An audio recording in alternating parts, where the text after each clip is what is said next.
hoje vem a resenha do segundo volume da edição absoluta da Saga do Monstro do Pântano. Salve! Salve, salve, galera! Eu sou o Charles Nascimento, seja bem-vindo! Seja bem-vinda a mais um programa aqui do canal BBHQs, nosso assunto são os quadrinhos. É uma satisfação, uma alegria, uma honra imensa ter você aqui em mais um programa do BBHQs. Aproveite, sinta-se à vontade para se inscrever aqui no canal. Entra no canal de Telegram, porque tem recomendações de quadrinhos com bons preços, tem ofertas, vem mais promoção por aí, eu vou avisar tudo no canal de Telegram, se você não quer perder nada, se inscreve aí, tá bom? Tanto aqui no canal no YouTube, quanto no canal de Telegram. Vamos lá falar sobre a segunda edição. Para mim é um orgulho imenso falar com você sobre esse trabalho que eu gosto tanto. Olha só, preste atenção, existe uma série de questões relacionadas a esse trabalho comparativo com as edições anteriores, já lançado pela Panini. Tudo isso já foi tratado em detalhes em pelo menos 2 programas aqui no canal. Eu fiz um programa quando chegou a primeira edição, onde eu mostrei comparativamente as edições antigas, que foram pintadas ali pela Tatiana Wood, né, as cores da Tatiana Wood, e as edições mais... e essa edição moderna, essa edição recente aqui, que vem com as cores do Steve Oliff. Eu mostrei comparando as edições, eu vou deixar o card aqui, então você vai assistir, tá bom? Esse vídeo também para você ver esse comparativo, onde eu mostro inclusive comparação de tamanho, todos os detalhes e tudo mais. E eu também já fiz resenha do primeiro volume da Saga do Monstro do Pântano, aqui essa saga que termina em 3 volumes, completasse em 3 volumes, e fiz uma resenha mesmo, explicando todos os detalhes, por onde você está começando a ler ali o que está acontecendo com a primeira história, o momento em que o Alan Moore está organizando o arco, contei o contexto de produção desse trabalho, como é que o Alan Moore foi descoberto, como é que o Alan Moore começou a trabalhar no título do Monstro do Pântano, em que pé a coisa estava, a importância do título. Falei tudo em detalhes para você no programa em que eu comentei o primeiro volume. Então nesse programa aqui eu vou avançar diretamente para a resenha do trabalho em si, claro, mostrando, né, as diferenças, tem diferenças entre esse trabalho e o primeiro, na arte da caixa e tal, tem algumas diferenças.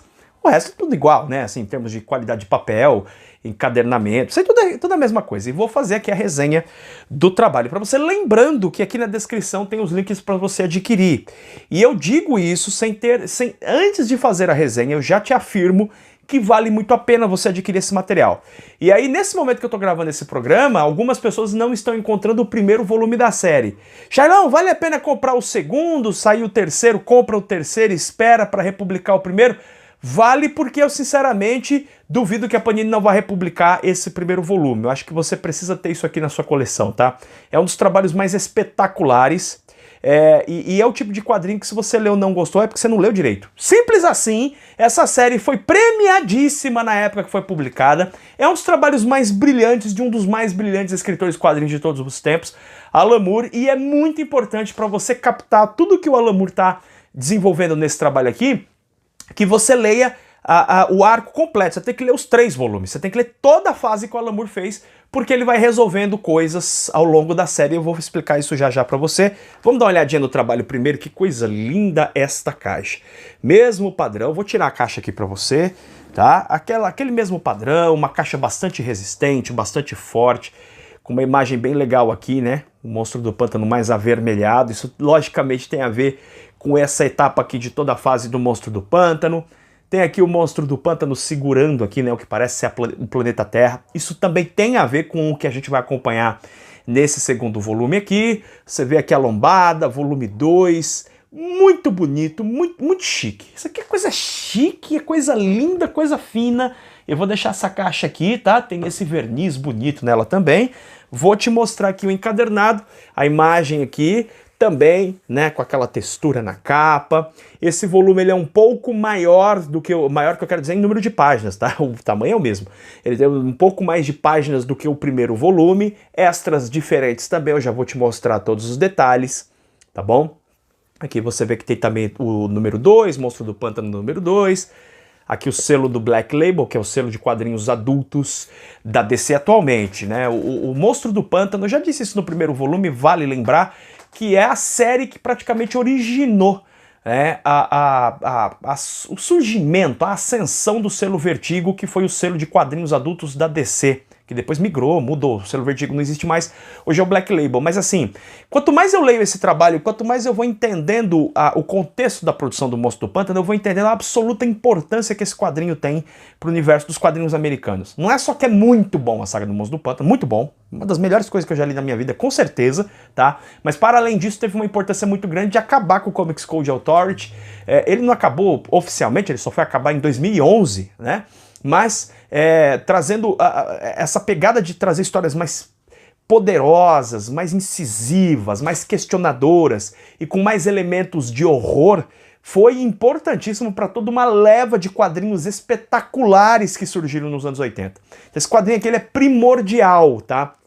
Para o que de melhor se produziu em termos de quadrinhos adultos nos anos 80 na DC. Vamos lá, vamos falar do trabalho aqui. Eu vou começar falando com você sobre os extras, tá? Porque eu quero me concentrar na análise desse trabalho aqui de uma forma totalmente livre, então eu vou começar falando aqui para você dos extras, tá? Os extras aqui, eles têm essa coisa muito legal, né? Que as páginas são manchadas de verde, como se estivesse criando musgo. E o que você vai acompanhar nesse extra aqui é o roteiro completo de uma das histórias, o roteiro completo e as artes, né, originais aqui, os esboços e tal, de uma das histórias mais legais de toda a saga do Monstro do Pântano, pelo menos uma das que eu mais gosto, que é A Maldição. Já vou comentar dela um pouquinho daqui a pouco, tá? Então você vê aqui o roteiro completo do Alan Moore e essa arte, tá? Eu vou mostrar só mais um pouquinho pra você, mas segue do mesmo jeito, tá? Olha só. Você vai ver aqui, tá vendo, ó? Essa coisa, esse papel amarelado, mas que tá com manchas como se tivesse com musgo, deixa a coisa muito bonita mesmo. Eu vou avançar aqui pra você ver mais um pouquinho aqui dos extras, porque mais no final ele vai até o fim, então pra quem quer entender o roteiro do Alan Moore, como é que o Alan Moore escreve roteiros, pra quem tá querendo fazer quadrinhos, esse extra aqui é muito legal, tá? Pra você aprofundar seu conhecimento do modo como o Alan Moore escreve. Aí a gente tem aqui um outro material onde a gente vai ver alguns textos, algumas reflexões aqui do John Todd LeBlanc, né?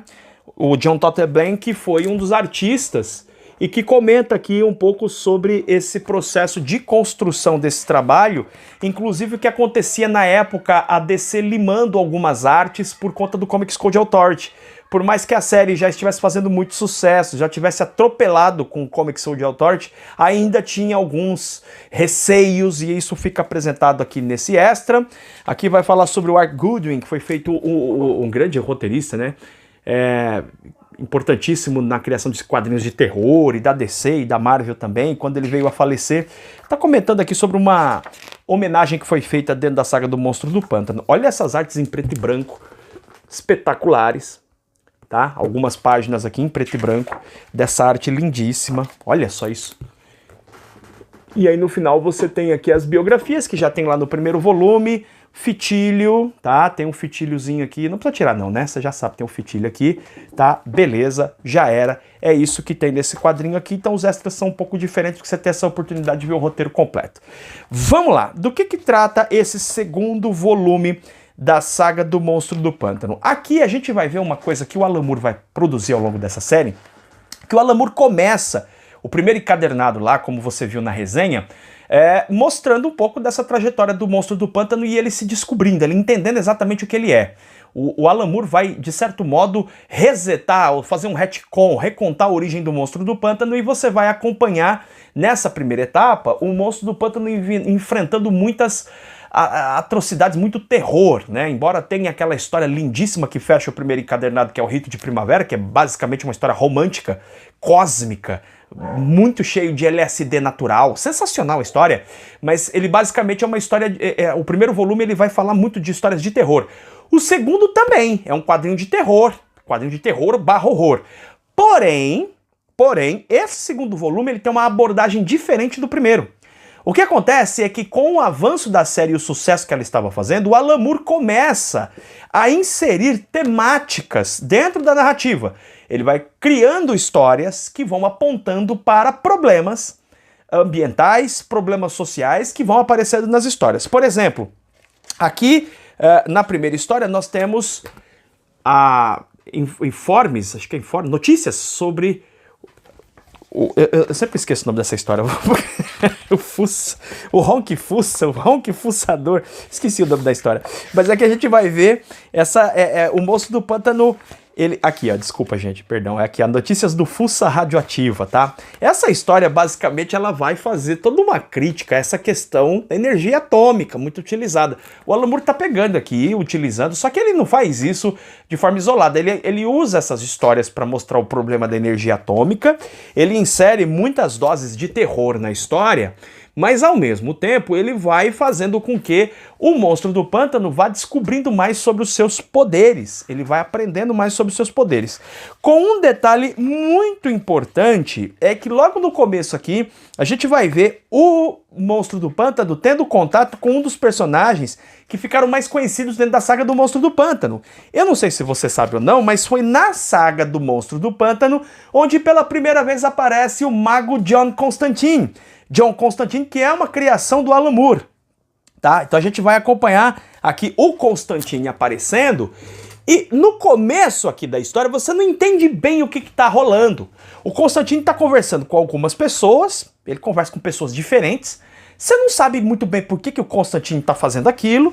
Constantine está num papo meio esquisito, conversa com uma pessoa, conversa com outra, diz que tem algumas coisas a resolver e dá a impressão que o Alan Moore está fazendo uma história meio aleatória. Então, por que eu estou dizendo isso? Se você pega essas histórias dessa fase e lê isoladamente, você não entende o que o Alan Moore está desenvolvendo aqui.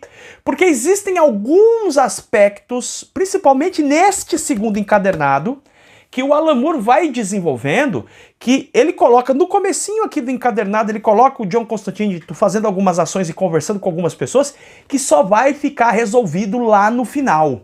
Só vai ficar resolvido no final desse encadernado, é que quando você vai compreendendo bem o que acontece. Até porque, né, o Constantine, ele aparece manipulando, como é de seu caráter, ou no caso do seu mau caráter, né?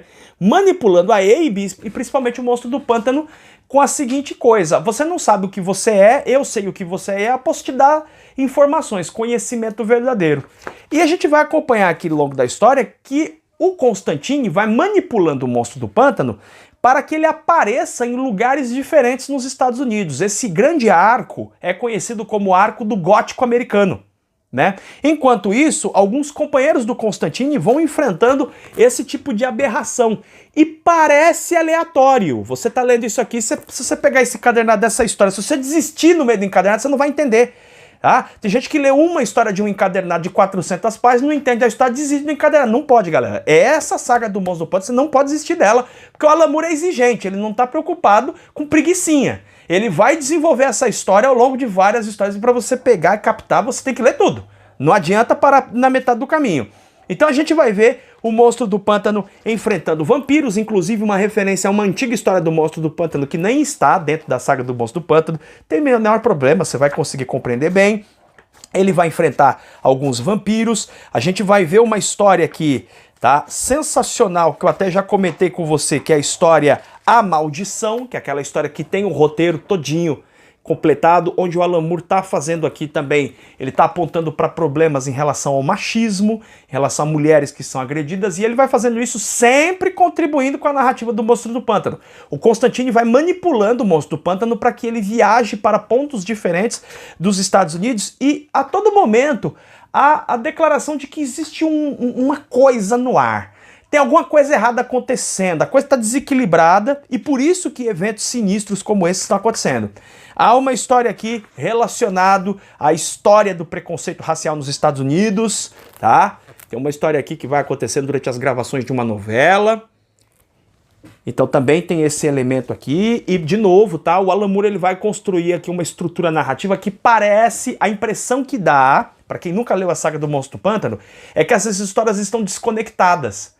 Fala, tá bom, o Monstro do Pântano sai de um ponto, vai lá, resolve uma missão, aí o Constantine manipula ele vai para outro ponto, vai resolver uma missão, ele vai para outro ponto, vai resolver uma missão. Parece que não tem conexão essas histórias, mas eu quero fortalecer para você a ideia de que não desista da leitura, continue lendo, são histórias de terror mesmo, são histórias com possessões demoníacas, com entidades que se camuflam em madeira, em pedra, que impregnam ambientes por conta de histórias de horror do passado e que agora o Monstro do Pântano vai lidando com isso.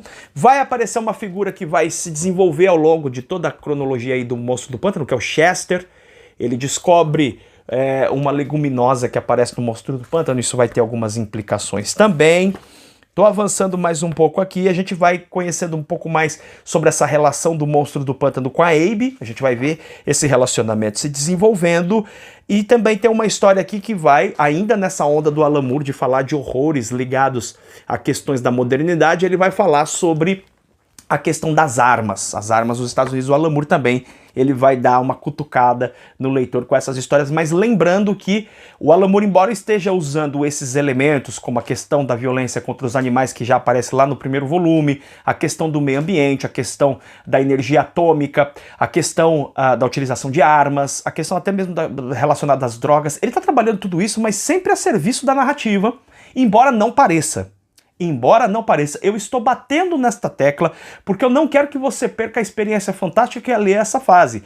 Entenda isso de uma vez por todas. Não leia este encadernado pela metade. Não pegue a fase do Monstro do Pântano e desista dela. Você vai ter que batalhar um pouquinho, porque o Alan Moore é um escritor mais complexo. Ele é um escritor que exige mais do leitor. Ele exige que você tenha um pouco mais de atenção, mas acredite, os frutos desse trabalho são muito doces, porque você vai avançando por essas narrativas até um ponto em que eu não posso dar muitos detalhes para não estragar a sua surpresa de leitura, mas de fato o John Constantine ele vai cumprir a sua promessa de trazer conhecimento para o Monstro do Pântano. O Monstro do Pântano vai ter a oportunidade de conhecer um pouquinho mais sobre ele mesmo. E esse conhecimento vai ser extremamente importante para o último arco deste encadernado, o arco que fecha esse encadernado, que é onde tem uma das histórias mais espetaculares de toda a fase do Monstro do Pântano, que é a Revoada dos Corvos. Que história genial e que você vai aproveitar muito melhor esse último arco do encadernado, você vai se impressionar ainda mais com a abordagem que o Alan Moore dá e que eu não sei por que as pessoas não comentam disso, que é o que o Alan Moore transmite dentro do contexto da Crise nas Infinitas Terras. Para quem leu Crise nas Infinitas Terras sabe que é toda aquela devastação do multiverso DC, onde no plano físico o multiverso está sendo engolido pela energia de antivida. Porém, o Alan Moore genialmente pega isso, né, e trabalha com a seguinte perspectiva. Olha, se o mundo físico foi alterado por conta da crise, o mundo psíquico, o mundo espiritual também foi mexido com isso. Então tem uma coisa que acontece no plano espiritual que está ligado à Crise nas Infinitas Terras. Inclusive tem algumas histórias aqui, desde o primeiro encadernado já se faz referência ao Monitor, se faz referência aqui ao satélite do Monitor, inclusive o Monstro do Pântano aqui em determinado momento ele se encontra com alguns heróis místicos dentro do satélite do Monitor, e aí o Constantine, você vai perceber que ele está reunindo alguns personagens específicos do universo DC, inclusive alguns personagens bem antigos do universo DC, que ele vai reunir porque existe uma questão ligada ao universo espiritual do universo DC, que foi mexido, foi abalado por conta da questão da Crise nas Infinitas Terras. Eu não posso te falar mais nada, mas acredite, isso aqui, principalmente para quem leu Crise nas Infinitas Terras, não é obrigatório, você vai conseguir entender mesmo se você não tenha lido, mas se você conhece Crise nas Infinitas Terras, quando você lê isso aqui, você vai pirar. Isso aqui é de explodir a cabeça. Eu acabei de ler novamente pela, sei lá, quinta vez essa fase aqui, justamente para fazer esse programa para você, tá? Eu reli todo esse encadernado aqui, e o jeito que o Alan Moore ele constrói aqui dentro da narrativa conceitos de bem e mal, e yin e yang, a energia espiritual, o jeito que ele trabalha as figuras dos magos, mostrando que por trás das cortinas existe uma batalha que é muito específica e que só seres extraordinários poderiam lidar com ela. Quer dizer, não adianta se chamar o Superman e o Batman aqui, não é esse o caso, é uma outra pegada, é uma outra proposta, né? E faz com que esse cadernado seja espetacular, até porque neste último arco eu achei que a escolha do momento do fechamento desse segundo encadernado é muito bom, porque fecha exatamente uma etapa em que o Monstro do Pântano ele está realmente mais dono de si mesmo, ele começou a compreender melhor qual é o papel dele, e você vai se surpreendendo também por entender que aquilo que ele estava realizando ao longo das primeiras histórias do encadernado, que é viajando para vários pontos, não só dos Estados Unidos, a gente vai ver que ele vai viajar para outros lugares também, mas especialmente para os Estados Unidos, ele está viajando para pontos específicos para resolver certos problemas. Você entende finalmente qual era o plano do Constantine, qual era a ideia por trás dessa ação toda dele, e são histórias muito com nível forte de terror, de drama, né? São histórias bem carregadas, bem pesadas, mas que é impressionante o nível de sofisticação narrativa, a qualidade da arte desse material. Galera, assim, ó, eu sou apaixonado pela saga do Monstro do Pântano, sou até suspeito de dizer sinceramente, mas relendo esse material, né, a oportunidade de ler com uma cor diferente, com um tipo de papel, material diferente, acaba criando uma experiência diferente de leitura também. É impressionante, cada vez que eu leio mais a saga do Monstro do Pântano, mais eu fico apaixonado por esse material, como o Alan Moore foi gigante na construção dessa fase aqui, e eu sei por experiência própria que o terceiro volume ainda apresenta histórias mais impressionantes até. Ele apresenta uma coisa ainda mais impressionante do que a gente já vinha lendo no primeiro e no segundo volume.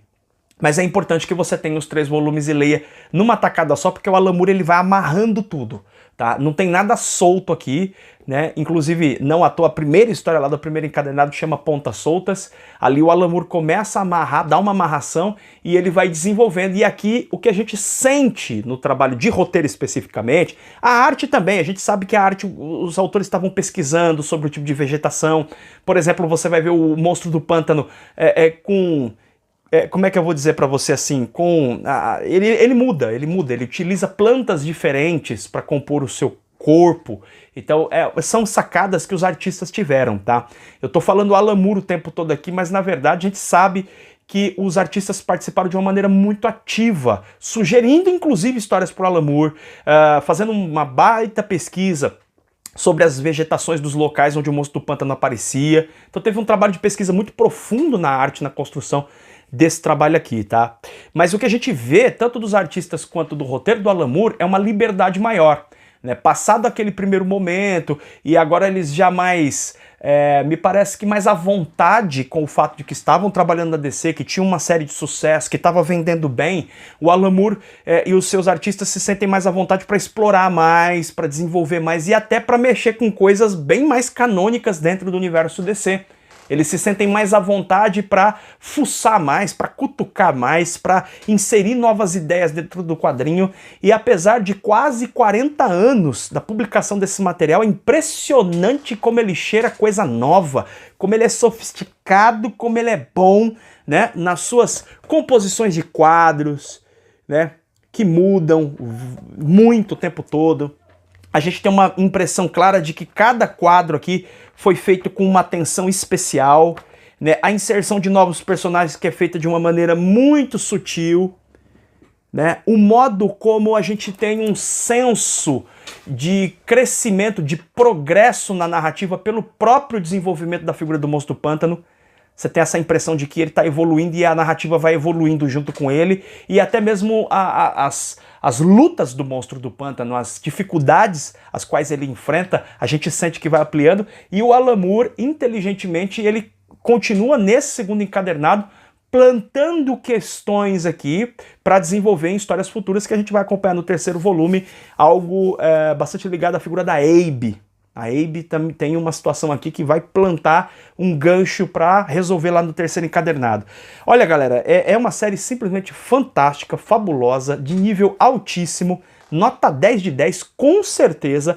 O trabalho gráfico tá muito bonito, eu continuo achando que esse trabalho de recolorização até modificou o sentimento de ler a história. Eu não desprezo o trabalho original de maneira nenhuma, até porque existiam várias limitações, e isso precisa ser sempre lembrado, e o trabalho da Tatiana Woods precisa ser aplaudido, mas eu entendo que, em termos de apreciação de arte, a arte feita aqui pelo Todd Blanc, pelo Rick Veitch, o que eles produziam de arte, de detalhes mínimos. Você vê, por exemplo, em vários momentos aqui o pântano, e aí você vê um sapinho pulando assim no canto, você vê as plantas, o próprio monstro do pântano, né, quando ele forma o seu corpo, você vê cogumelos, são pequenos detalhes de insetos que aparecem nessas representações do pântano. Por exemplo, você vê aqui, ó, o monstro do pântano com umas flores presas ao corpo, né, para te dar essa sensação de transição de vegetação, né, o monstro do pântano está em lugares diferentes, então a vegetação, o corpo dele fica diferente por conta dessa vegetação diferente também.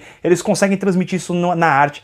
É coisa linda, né? Merece demais você ver isso aqui num papel melhor, numa edição maior, porque a arte aqui é deslumbrante e a narrativa é sensacional. A minha experiência de leitura só melhora cada vez que eu leio a saga do Monstro do Pântano. É sem dúvida uma das séries mais incríveis que eu já li na minha vida, assim. Eu recomendo demais que você vá atrás desses 3 volumes da edição absoluta. Eu vou deixar o link aqui na descrição. É um investimento que vale a pena, e vale a pena também ter um investimento de tempo. Você vai ter que ter um pouquinho de paciência para ler essa história, para conectar todos os pontos, mas vale a pena, eu garanto a você, fechou?